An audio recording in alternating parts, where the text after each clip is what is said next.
Hey guys, Alycia here. I thought I'd just give a little bit of an update about what we have been doing here in August. Although it might be winter, we are in the Sunshine Coast, Queensland, Australia, so it's still pretty warm during the day. It's been a little bit of a rough month, I'm not gonna lie. I ended up fracturing my ankle and tearing multiple ligaments 3 weeks ago, and I have just actually finished a 21-day fast for spiritual reasons and for clearing any toxins or damaged cells out of my body. So I am on catch up. We've got only 6 horses here, which is really lovely, but when you can't work for 3 weeks, it leaves you with a crap ton of work that you've got to do when you get better enough that you can put any weight on your foot. So Farah here is very overdue for a reshoe. I was very grateful that Piper helped me when I was out of action take his old shoes off so that they didn't rip off and leave chunks. And then today I've got to get shoes on him. So I have been trying out these polyethylene shoes, which I've been really impressed with. I've tried quite a few different styles on now. Easy Care Down Under do them. They're just a really high shock absorbing shoe.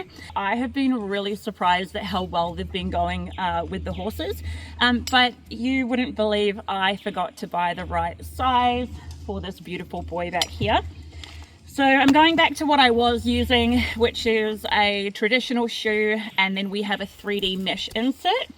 And what I love about the 3D mesh insert is it actually raises the frog up so that the whole frog has pressure on the ground, just like if they were barefoot. But the difficulty with a metal shoe like this is obviously there's no flexion like there would be if we had a barefoot hoof. And I'm not really, like, people think I'm some natural horse hippie that doesn't believe in bits or shoes or anything like that, but I've been shoeing for 18 years now, and I just try and work with whatever the horse needs at the time. So cool thing about the plastics or the polyurethane shoes is they actually have a lot of flexion in them, but I can't go putting on the wrong size. So we're going to do the next best thing for this boy, which is our 3D mesh insert. And then we have a dental putty here as well that we mix up once we've got our hoof. Good boy, you can just bring that round. So once we've got our hoof prepped, we've got it nice and cleaned out, making sure that it's as cleaned out as it can possibly be without taking any additional sole. We don't want to be leaving that sole thin. And we're going to get our dental putty, we're going to mix it up, and we're going to put that in all through the frog area. It just helps with a bit of cushioning and gives a bit more support. We've then got our 3D mesh insert, followed by our shoe, and it leads to a really beautiful, strong and cushioned shoe to the best that we can do with a metal shoe. So we don't have a lot of working time once we start mixing this dental. I promise you it's not a treat. This horse is like a smack addict for treats. He's like the Cookie Monster. And never have I met a horse that just loves being scratched and touched so much. He's so beautiful. I'll be sharing a bit more about this horse and his journey a little bit later on. He's a bit of a wild card, and we're very grateful to have him there. So once you've got your dental putty mixed up nicely, and I'm also using copper nails today. I swapped to copper nails probably about 6 months ago. I thought, oh, they look a bit fancy, let's give it a little bit of a try. And the idea is that they just hold less bacteria apparently. So we're going to come and put that dental putty all the way in. And I've mixed up a little bit more than what this horse needs, but it doesn't matter. Anything additional is just going to get squeezed out once we get this on. So we're going to line up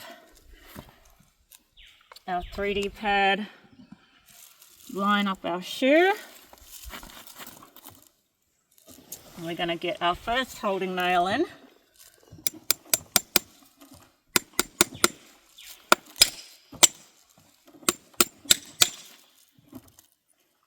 And I want to get his foot on the ground quite quickly because I want this dental putty to, good boy, I want this dental putty to be able to actually compress down with his weight. Yes, thank you, sir.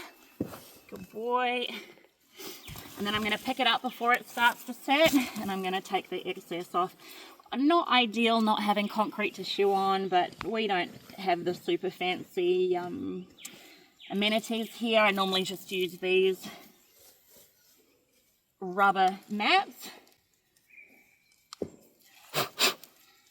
but I don't really care. You're not going to see this. It's not important.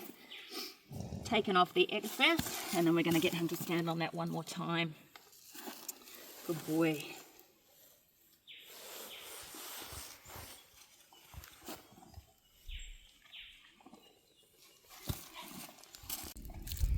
So this boy's had a lot of damage on this particular leg.